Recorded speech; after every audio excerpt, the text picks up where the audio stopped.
San Diego's roads are crumbling faster than the city can fix them. An update from the Transportation Department shows a huge gap in funding for road repairs. At the current level, the problem is only going to get worse. But recent efforts to raise money for roads and transit, an alternative to driving, failed at the ballot box, leaving the city with a major gap in funding for critical infrastructure.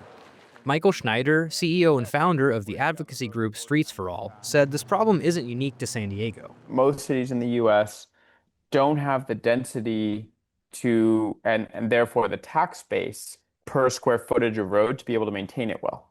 San Diego has the second largest network of roads in California. The Transportation Department says it needs $1.8 billion over the next 10 years to keep them in an acceptable condition. Mayor Todd Gloria said multiple times during the budget process that fixing the roads was a priority. That means staying focused on the fundamentals, keeping you safe, fixing roads and sidewalks, reducing homelessness, and building more homes. But recent budgets have been far short of what the Transportation Department says it needs. The long-term effect of underfunding road repairs is a rapidly deteriorating network that will only cost more to fix in the future. UCSD professor and former city planning director Bill Fulton said the problem starts with the city's low-density neighborhoods.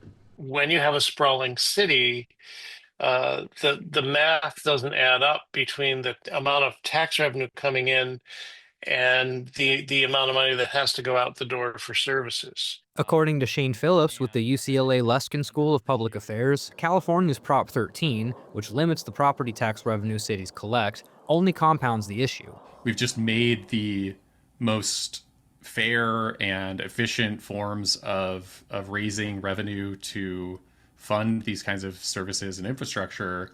We've made it illegal or extremely unequal and really neutered it in a lot of ways. And so we end up having to find other routes with sales taxes and income taxes. That's what San Diego tried to do with ballot measures that failed by less than 1% in 2024.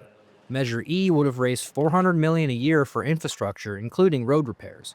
And Measure G at the county level would have raised $350 million annually for roads, transit, and congestion reduction. I think San Diego's tolerance for more taxes has always been pretty low. Many San Diegans don't have reliable alternatives to driving.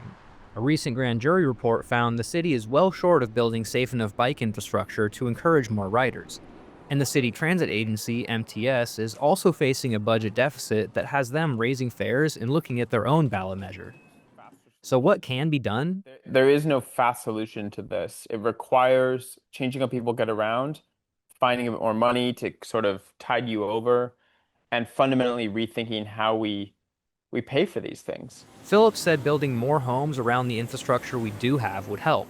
We're not talking high-rise housing necessarily, just denser than 5 homes an acre or something like that you'll often see in suburbs. Because according to Fulton, denser areas generate a lot more tax revenue.